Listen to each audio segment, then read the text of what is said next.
난민, 피난민 어떤 게 맞죠? 소수자 호명의 정치성.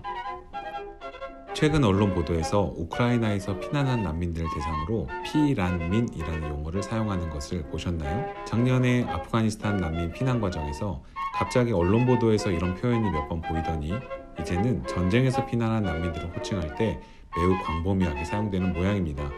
시리아 난민에 대해서 예멘 난민에 대해서는 과거에 쓰이지 않는 용어입니다.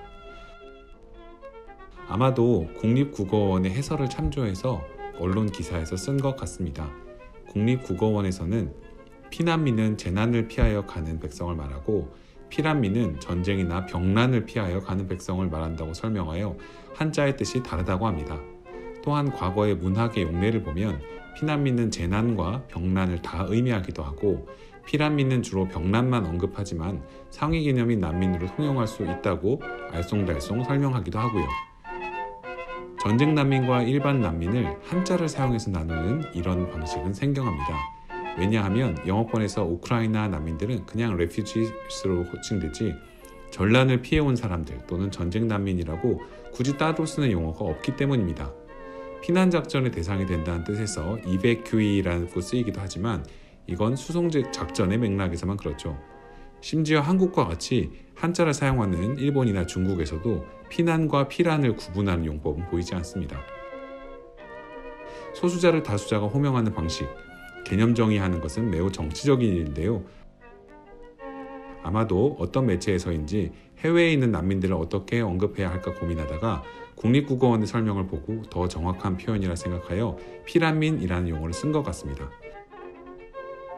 그러나 이는 잘못입니다. 한국 사회에서 1994년 이래로 난민협약이 효력이 있어 비준한 이후에 난민이란 단어는 과거의 맥락에만 의존할 수는 없고 서구 문화권에서 역사상 축적되어 온 refugees와 같은 뜻을 의미하게 되었기 때문입니다. 난민협약에서 말하는 난민 말이죠. 무엇보다 문화권, 언어권을 초월하는 당사자인 난민들은 스스로를 refugees라고 부릅니다. 한국에서만 여러분을 난민협약의 난민인지는 모르고 피난민이라고 부르기로 했으니 그렇게 아세요 라고 하는 것은 성립할 수 없습니다. 원래 난민의 호칭의 정치성의 전통적인 전선은 난민이냐 이주냐에 있습니다.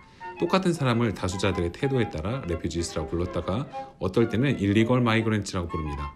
지금 우크라이나 난민들을 적극 포용하는 일부 국가들이 동시에 중동권에서 피난한 난민들을 마이그랜트라고 부르며 추방하고 있는 것을 보면 쉽게 이해하실 수 있을 겁니다.